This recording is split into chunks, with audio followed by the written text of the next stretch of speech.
Let's lock in. Claressa Shields is currently suspended and under investigation because after her victory with Daniel Perkins, she tested positive for marijuana. Now they're saying these are low amounts of marijuana, and Claressa Shields is upset that people are even talking about it. And she's alleging that she never smoked marijuana, although it was found in her system. Now, this is irony because she went after Ryan Garcia when he talked about his supplements being contaminated, and that's why trace amounts of ostarine was found in his system. And her take was, if it's in your system, strict liability. Strict liability means it doesn't matter how it got in your system. You're responsible for the fact that it was found in your system, and there's no excuses, right? Now that trace amounts of marijuana has been found in Claressa Shields' system, she cares about the fact that people know that she didn't smoke marijuana, and it's in her system, but she doesn't know how it got in her system. Well, it doesn't matter, right? Because you did the same thing to Alicia Baumgartner, and you did the same thing to Ryan Garcia. And so now when that energy is returned to you, you don't like it. And the other thing I'm hearing is, it's just weed. It's just marijuana. It's just marijuana. I really dislike that. Don't downplay it. Marijuana is a drug. It is a drug. And everyone doesn't use it. I never smoked marijuana in my life. I hate the smell of it. I wish it was still illegal. That's just me. It's decriminalized in some places, but I don't like smelling it. I don't want it around me. And this is a reason why. Because the secondhand smoke can lead certain people to have a positive test, right? Because that's what Claressa Shields would want you to believe. And let's talk about the reality. If we're going to do Claressa Shields like Ryan Garcia, then one has to believe that Claressa Shields was smoking weed and she tried to clear her system of it, but trace amounts was still left, right? Now, I hear people saying like, oh, weed doesn't give you, weed's not a PED. Weed isn't a performance enhancement drug. It may not be a performance enhancement drug, but it does give you a competitive advantage. So we're going to take a look at it. So this is Good RX. And you see, this article was written by two doctors, and it's been updated on June 24th, 2024. Now, what I'm going to do is I'm just going to take you to the benefits of, here it is right here. Excuse me. What are the health benefits of cannabis? Human research for all the benefits of cannabis is still ongoing. Here are some of the most well-studied benefits of cannabis. 1, pain relief. One of the most common reasons people use medical cannabis is to manage pain. A 2022 review of the evidence shows that cannabis use can be effective in treating chronic pain.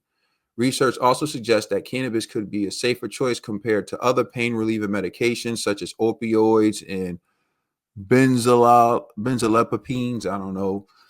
This is because its side effects are not life-threatening. Opioids and benzos, on the other hand, cause thousands of accidental drug overdoses and deaths every year.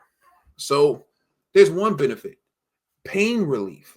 Boxers experience pain. You spar, you hit the bag repeatedly, even jumping rope every single day gives your legs like certain soreness, your knees, everything. Like, so you're smoking this weed, you're getting this pain relief that your opponent's not getting if they're not smoking weed. So think about that. So that's a competitive advantage because it's an anti-inflammatory as well. It helps with inflammation. So smoking weed, you get pain relief. Sleep.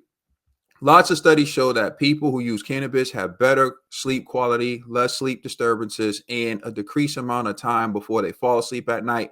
Both people with and without chronic diseases report that cannabis improved their sleep.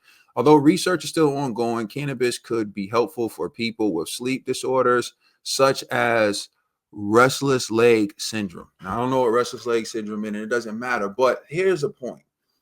Sleep. Now, for an athlete, for it to lower your anxiety and allow you to sleep, help you get good quality sleep without disturbances. Your body needs sleep to recover. Your muscles need good quality sleep to recover. This is one of the things like they teach you if you ever played sports at a high level. They'll tell you like make sure you're getting your rest. Your body can't fully recover unless you're getting your rest. Now with marijuana, what we have is we have pain relief and we have it increasing the quality of rest. Two things that would give an athlete a competitive advantage. All right, mental health. A recent review of the literature shows that CBD is an effective treatment for generalized anxiety disorder, panic disorder, social anxiety disorder, obsessive compulsive disorder, and post traumatic stress disorder. One study showed that people with social anxiety performed better on a mock public speaking simulation after taking CBD. It should be noted, though, that long term studies on using cannabis for mental health issues haven't been performed. This means that it's not clear if the benefit researchers are seeing for mental health will last over time. And keep in mind that cannabis can increase the risk of mental health issues or worsening existing mental health symptoms. Now, again, this is similar to alcohol. If some people drink alcohol and it can become addictive, it can become a negative thing, but some people drink alcohol and it'll give them more courage. That liquid courage, it'll make them more confident and whatever. But here, what you have in study that can't be disputed is that it does help with anxiety, panic disorder, social anxiety disorder. So your mental, it helps calm down your mental. And a lot of people who swear by marijuana, that's one of the things that they talk about. It's like, oh, it'll cool you down, it'll calm you down. So imagine now the stress of a fight, the anxiety of a fight, that can take someone out. You hear people having panic attacks. Like the rumor about AJ was that he had a panic attack before the Andy Ruiz fight. And you hear about certain fighters who have the anxiety and it gets the best of them. Now you got pain relief, and sleep, better sleep, and then you have this help with anxiety disorder, epilepsy. I mean, that doesn't apply to Claressa, so we'll skip that. But nausea, vomiting, and low appetite. Research shows that cannabis can help with nausea, vomiting, and low appetite. One study showed that people who experienced nausea and vomiting from chemotherapy had significant symptom relief with cannabis use. Another showed that cannabis helped improve low appetite and weight loss in people living with HIV.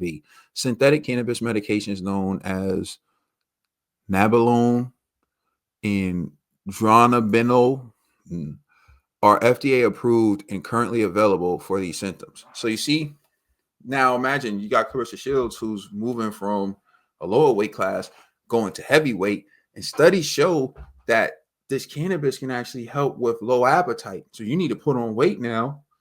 You know, and this is studies showing like they use this in with patients who are on chemotherapy, which is a treatment for cancer, and patients lose a lot of weight during chemo, so they give them cannabis so that they can eat and put on weight. Now you see here even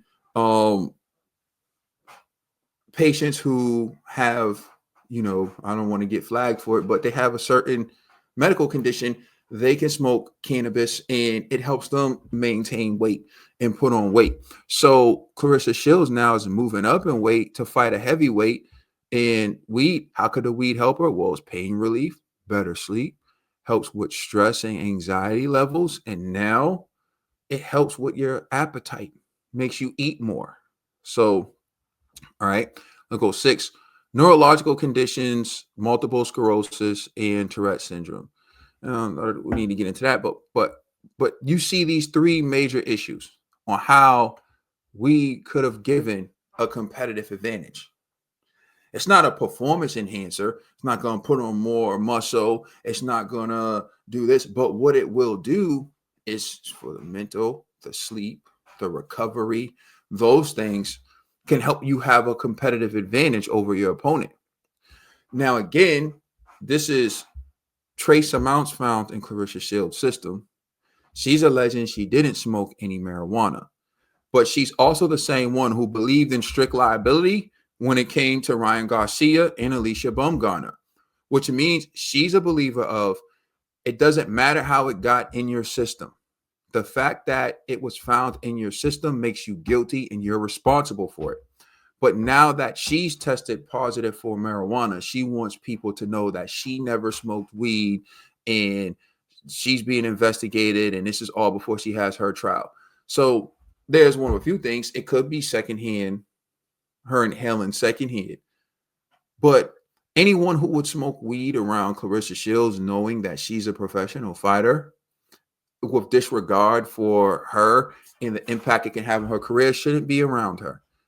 She has new faces around her that weren't around her before, and she's never had this happen before. I'm not going to name those names, though. I'm sure a lot of you already know. I don't want to pin it on this individual, but I'm just saying that there's new influences around her, and now her career and now her good name is in jeopardy. Because one thing I'm going to say is, I gave Ryan, like I said, Ryan Garcia, I believe his supplements were contaminated. That's what I believe. I don't believe he intentionally tried to cheat. I believe his supplements were contaminated. Alicia Baumgartner, I really don't know what was going on with her, but she was able to clear her name. And when it comes to Claressa Shields, I genuinely believe that people around her were smoking weed a lot, and she was around them a lot, and she was inhaling it, and she didn't think it would show up on her test, and it did.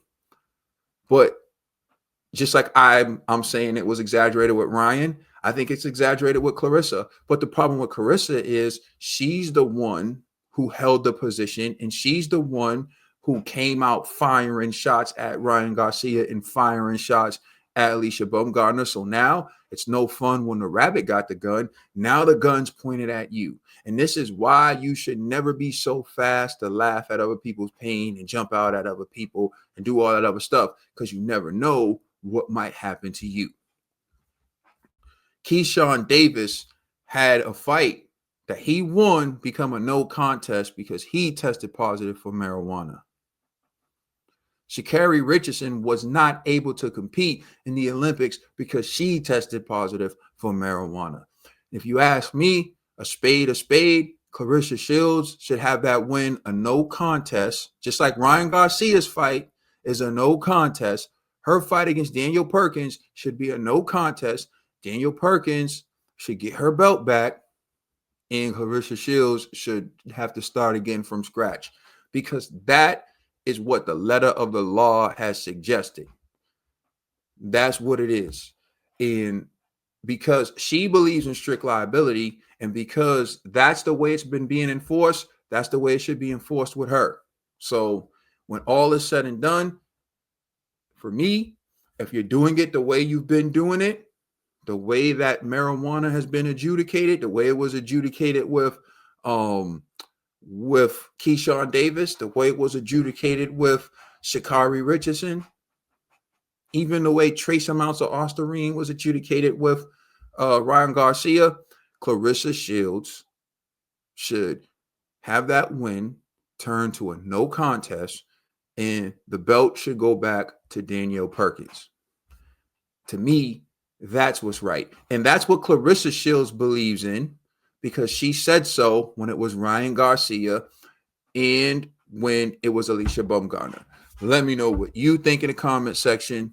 Like, share, subscribe. It's Caden.